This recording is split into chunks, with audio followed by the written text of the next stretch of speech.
Found flirty texts, insults about me, and plans to cheat on my girlfriend's phone. Packed my stuff and left while she was at work. She blamed stress, calling it a game. Doesn't matter, we're done. This is hard. We've been together for nearly 8 years. We built a life together. So there's so much to this, but basically I did that thing that everyone in a relationship should be wary of. I looked through her phone, and I found messages upon messages from a mutual friend who lives out of state now that we're concerning. Initially I was going to leave right then and there, but I wanted to try to talk to her. So I gave her almost 3 chances to own up to it. The first time I was really vague and just asked if there was someone else. She flat out denied. I thought I was prepared for her to deny, but turns out I wasn't.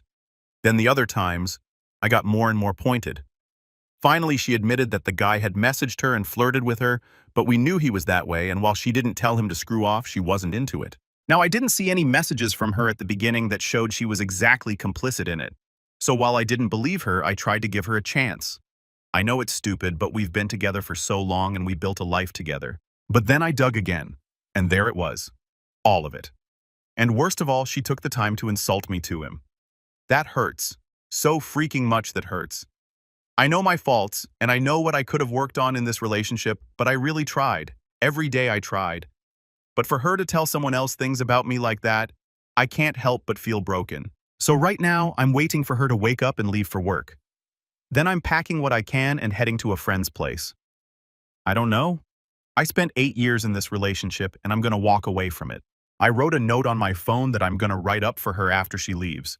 It says everything I can think to say. I mulled over what to say nonstop. Somewhat satisfyingly, I'm going to tell her how she did this. To know that and remember that. And that if at any point she thinks we can okay that she screwed this up and hurt me so much. I'm scared I'm lost, and so much so I don't want to have to do this. But I have to, and I know ultimately it's going to get better. But also screw all of this. Edit 1. She's up now and getting ready for work. She tried to kiss me and apologized about tossing and turning all night, and she knew it kept me up. I seem to be getting a lot of pushback on the letter. When she leaves, I'm going to pack and I'll mull it over again. But I'll say this, if I decide to write, and it ends up being a mistake, then so be it. It felt nice to at least draft it out on my phone. Made things more real, so I can convince myself more that I have to leave. Edit 2, 8:30 a.m. She just left for work. I'm going to shower and truthfully let out a nice cry, then pack my stuff. Lots of people are saying to straight ghost her, and lots are saying a short and to the point note instead of letter. I'm going to contemplate that in the shower. She kept saying I love you, and I was reluctant to say it back. She said it 3 times, and I kind of grumbled it out once. I'm certain once she reaches work, she'll text me about that. I'm not going to respond to her while she's at work. She won't be home till probably 8 tonight. I just realized I should timestamp the edits, maybe, I don't know. Edit 3, 8:54. I'm packing up now. Cats seem to know something is up because they won't leave me alone. Honestly breaks my heart. I've been mulling the letter over. I reread it a few times. And I've decided on a short note just laying out that I know and I'm leaving. Essentially something like, I left. I know about you and him. Insert what I read and saw. I'm so utterly disappointed in you. I won't be answering my phone, and I wish for you not to contact me. At some point, we'll get together to discuss logistics. Also, I am reading everyone's comments. If I didn't reply, I'm sorry. To the people that have commented about going through something similar, I am so sorry you're going through this as well. I don't know what you'll be able to glean from my situation, but I hope something here in all of this helps y'all as well. Edit 4, 9:25 a.m. I'm pretty much packed with what I can get out right now. Obviously, there's a lot more. I'm writing the note and then leaving. I'll need to find food after I drop off what I have. This may be the last update since she won't be off till later tonight. But I'll respond to y'all when I can. Gives me something to do. Edit 5, 10:42 a.m. I'm at my friend's place. She's giving me the lay of the land. People have been talking about taking the cat. Currently, that's not an option. Friend has 3 and a dog. My cats are spoiled and hate anyone that isn't her and I. I'm not worried she'd do anything to them. If anything, she's going to want them around if she does get upset. Not that she deserves that, but it is what it is. Thank you everyone for the kind words and the advice. I'll respond to some of you again here soon. Someone asked me about my work. I work in equine care. It's actually really cool. I love my job and I love being there. So once I start going back in a few days, it'll be a really good distraction. In a bit, I'm going to get food and maybe walk around downtown and goof off. Also, my friend reminded me she's going out of town next week for a week, so I'll have the place to myself. I don't know if that's a good thing or bad thing, But hey, she'll have someone to watch her animals while she's gone, so there's that. I know I have a lot of figuring out to do, but I literally just left. Oh, and someone else mentioned they hope I find things to do to make myself happy. I had plans before all of this to go to the usual brewery with some friends tomorrow. Initially, I was going to call some of them and tell what's going on, and I need space, but thinking about it more, it actually sounds like the perfect distraction. Edit 6145. Got food banh mi and a Mai Tai if anyone was curious, and talked to a couple of friends. So I'm sorry I haven't been replying. It's going to take a while to go through all the messages and comments, but what I've seen so far, I want to say for the umpteenth time thank you, y'all. Edit 7215. Okay, this is my last update. Apparently I used a word that alt-right folks like to use, but it was used to describe me, so whatever. I'm still trying to go through all the comments, but I saw some people had questions I'll do my best to address. The friend is, well, a friend. I don't know what else to say on that. There's nothing there. A guy and a girl can be friends and that's it. If this is weird for you guys, then I'm sorry. I mean, I don't know if this is going to be a straight move in. I'm still figuring things out. Some people have said I'm no better than her and 8 years and not being married was already a bad sign and etc. Well, I guess so. Like, clearly this relationship isn't working out. Look what it lead to. If that's my fault or her fault or fault or whatever it is, the situation I'm in. And on the note of what it lead to, a lot of people asked me what exactly was said or done. I realize I kept it vague, and I supposed it was cause I felt weird typing it out. But I don't mind telling you guys what I can. As far as I know, she hasn't actually cheated or screwed him. They messaged flirtatious things, calling each other hot, flirty, etc. And there were some pictures, but no unclothed photos. But the recent thing I found, and I'll touch on the going through the phone thing next, was messages about wanting to screw each other. Straight up. That they missed a chance because of me. But, and this for me is the kicker, he apparently wants to make a, this is where that word was used, of me. And she seemed into it. They wanted to have intimacy and have me know they did. Which is why I don't think they have yet. On the going through the phone thing, I know it was dumb. I know what I did. I don't advocate. But it is how I found about all of this. I just had suspicions that something was going on with someone. So it did that for me. Would I tell the next person to go through their partner's phone? I don't know. Probably not. I'd tell them if they find something, it'll hurt because this freaking hurts. And if they don't, then they breached the trust and privacy of their significant other for nothing, and that in it of itself is a weird situation. I don't know, folks. Does that help anyone? Should I elaborate more? Update 1. So we had our talk last night. I got back, and she tried to crack a couple of jokes like things were normal. I started it off and told her that I loved her. And I had for the nearly 8 years we were together. But this is something I can't forget or forgive. I told her I knew everything said between them. It disgusted me, that it hurt deeply, and that she did that. Now I told her I didn't believe I'd be okay because of this for a long time. That's half true. This will of course take plenty of healing, but I know I'll be okay. Now for her side, she told me that none of this had to do with me. None of it was my fault. It was all her mistake, her messed up. She had been feeling unhappy just about life for a while. She felt stuck in life and aimless. Then this guy, an ex-friend, came along and gave her attention, and it distracted her from how unhappy she was with how her life was. But then it started to progress to a point she didn't know what to do. None of what she said she meant to him. She said it because she knew he wanted to hear it. That it almost didn't seem real to her. It almost felt like a game. I told her it was real to me, that she still said those things, that she can't take that back or undo it. She told me she never intended to hurt me. That's been the hardest thing for her, because she knew I treated her better than anyone else will, that I'm the only person who had and will put up with her bullcrap. She told me I really did treat her better than she deserved. This relationship is officially over, though. I know there's probably more I wish I could have said, but my real takeaway is that I can let go of it, move on, and start to live a new chapter of my life. I haven't told her this yet. I'm going to Monday, but I have an opportunity on a new place with a coworker. Their roommate leaves in a few months, so that gives me time to save and get some of my life back in order. I have a lot of work ahead of me, a lot of things to figure out. As plenty of people have pointed out, this will be the first time in a long time that I'll be financially and personally independent. I'll only have me to worry about. That's something that'll take some work. But I'm going to welcome the challenge and spend as much time as I can trying to be who I am more than ever.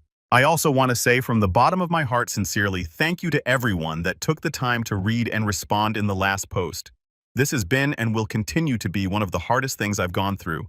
But you guys have been so amazingly gracious with your advice. I will always remember this and the kindness of random strangers on this silly little website. Update 2. Hey, sorry I haven't updated in a long time. First things first, I'm sick. Going to the doctor Monday. Think I have an ulcer in my stomach, not sure. So I've been dealing with that. But as far as everything else, moving into my new place in about a week, talk with X on and off. Wouldn't say things are friendly, okay, but we're being civil. There's nothing really for us to talk about anymore, so it's been like once a week, something random. We had lunch a couple weeks ago, and she opened up a lot. She has growing to do, I do too, of course, and she's not doing anything with that guy, just wants to focus on herself and bettering herself. Until this past week, being too sick to go out, I've been hanging out with friends and goofing off. Tried to brave a small concert the other day, but almost threw up while I was there. I've been meaning to make an update, and I'm sorry I haven't, folks. Things are all right, I've got things going for me, been basically focusing on that. Budgeting, making various lists of things I need and things I want to do. I'm getting 2 paid vacations this year and just generally figuring out my life. Story 2. My boyfriend of 4 years has stopped showing any kind of care or affection towards me whatsoever. Please help. Hi everyone, sorry for the stupidly long and emotional post. I just feel like I need to hear from people who don't know either of us to help me get perspective on my relationship. If no one reads this, I completely get it. No worries at all. I, 28 female, have been dating my boyfriend, 28 male, for 4 years now. We met at work and had a pretty messy start to our relationship. We started dating really quickly after he and his college girlfriend of 2 years broke up. Like I was definitely part of the reason they broke up. No physical cheating, but we became really close working together. And as we got closer, we would get drunk and call each other all the time. And at one point, both of us ended up confessing our feelings on the phone, and they didn't last much longer after that. I am not proud of it at all, but it's how we started. I can't deny it. After kind of a rocky first year getting our footing in the relationship, keeping it on the DL at work for a while, and then also kind of avoiding his friends at first because he was embarrassed of the timeline.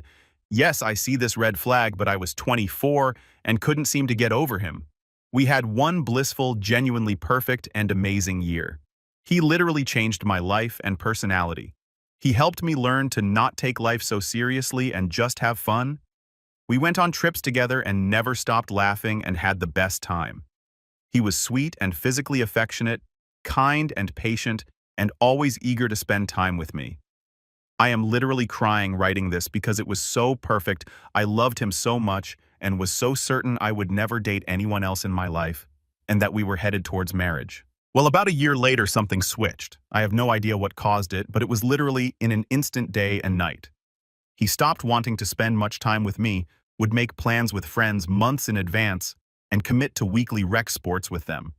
But when I ask to do something together on the weekends, I always am met with, maybe we'll see. And then, unless I push the issue and bring up how little time I get with him, it doesn't happen.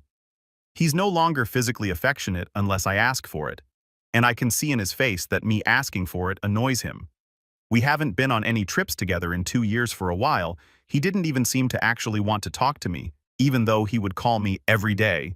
He even completely stood me up at a music festival once, and just went to his friend's block party instead. It felt freaking awful. It was so reminiscent of some friends completely leaving me in middle school that I literally started having panic attacks and went back to therapy about it. I didn't understand what was happening at all and 100% thought it was something wrong with me. I confronted him about it a bunch. He knew it was going on and felt bad, but swears up and down in the most earnest and tearful way that it's not about not loving me or being attracted to me, and I believe him. One of the things that has kept me holding on to this for as long as I have is that we have unbelievably good communication together. We are both super honest and upfront with each other and never hurl insults or get snippy with each other. Really, we try really hard to just say in an honest and tactful way the way that the other person is making us feel when we fight. And we both tend to think the same way, where we need to feel like we've done everything we possibly can to try to remedy a situation before we're allowed to get upset at the other person about it. I feel like being able to be so honest and respectful during disagreements is really rare, and I'm really hesitant to leave that it's my favorite thing about our relationship.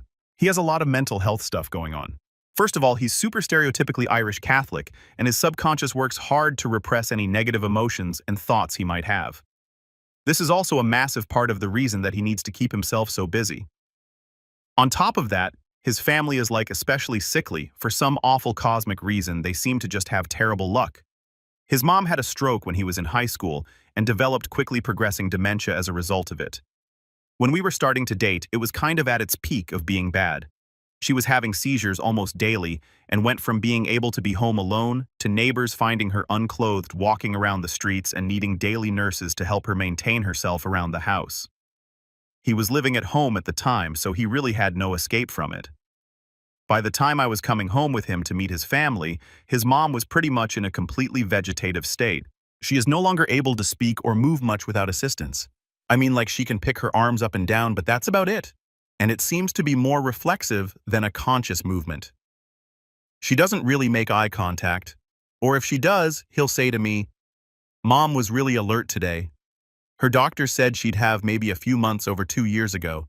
They take amazing care of her, and it is so unbelievably selfless of his whole family. Watching them wrap their lives around her just makes me well up, like I am so unbelievably proud of the person that he is, and I hate that he has to go through this."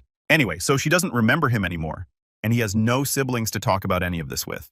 His family also is not, I would say, particularly conscious of his feelings or of the need to talk about them. They pressured and guilted him a lot into not moving downtown in our city for a long time because he would be leaving his mom. His Uncle Mom's brother and dad do not really get along, and at a low point a couple of years ago, got into a physical fight over his mom's care. In the last 2 years, a couple of his aunts and uncles have passed away from cancer. His other uncle is like living in this crazy hoarding situation. It's honestly insane. So I understand why he would have so much mentally going on right now that he doesn't have space for a relationship. And he even has said the same, but insists that he can't lose me from his life. And I still love him deeply and wanted to marry him, so I didn't want to leave either. I insisted that if we were going to stay together, he needed to go to therapy. And you know what he did, which is amazing, and I'm so proud of him. But he's been going for 2 years now, and if I'm being honest, it has barely gotten better. We've both switched jobs hoping that space from each other would help, but even then it's been like 18 months since that's happened, and I still have to beg to see him, and he never wants to touch or be physically affectionate at all. I asked him if he could even just compliment me now and again to make me feel like he cares, and he says he hates that we're at a place where I'm asking for that it feels forced. But if I don't ask, he won't do it. His affection has rescinded so far into being repressed that the nicest compliment I get from him is that I'm a handsome lad. Listen, I'm all for that. I think it's funny, but it isn't when I don't get any sincerity on top of it, ever. It just feels like he's making fun of me. I tried to break up with him a month or so ago, but we literally couldn't even get through the conversation. We were both just crying so hard. He says the description of like an emotional wall that he has up feels really accurate to him, and he doesn't know how to take it down. It feels like he got ripped away from me, like it feels freaking awful because I was on the other side of that wall for the beginning half of it, and it was amazing, and now I'm shut out and I don't know how to get back to it. He has alluded to the idea that his last relationship was also maybe emotionally manipulative and maybe even emotionally abusive towards him, but won't ever open up about it to me. So I really can't say whether something there might have triggered him. It feels like the only time he'll let his wall down and we get to connect again is when I have an absolute breakdown and tell him how much pain I'm in being in this relationship. Because then he feels so bad that he's doing that to me that he also breaks down and lets me in. Please help, any advice is appreciated. I feel like I'm at the end of my rope. I love him so much that the idea of no longer seeing him feels like pulling out a part of myself and leaving it on the sidewalk. Like I will be completely devastated. But I also know that I don't want to feel like this for my whole life. I want someone who makes me feel like I'm loved and wants to spend time with me. I just really want it to be him, especially because it used to be. I also know that he will be completely alone if we break up. He doesn't talk to anyone else about anything beyond the weather outside and the stupid sports scores or going golfing or whatever. Very stereotypical, bro. He's going to have no one if he doesn't have me, and I just feel like I'm choking when I think about doing that to him. I literally daydream sometimes about like finding another person who actually loves me and shows me that they do, and then just maintaining what I have with my current boyfriend, which is basically just a friendship at this point. Don't even ask about the last time we were intimate with each other. I really couldn't tell you. Has anyone else gone through long-term mental health crises with their partner, particularly a stubborn one? Please help. I don't know if I should hold on to this and hope that he can pull through, or if he won't be able to make any changes that he needs to while we're together. I'm sorry this is so long. Thanks everyone for anything you have to say.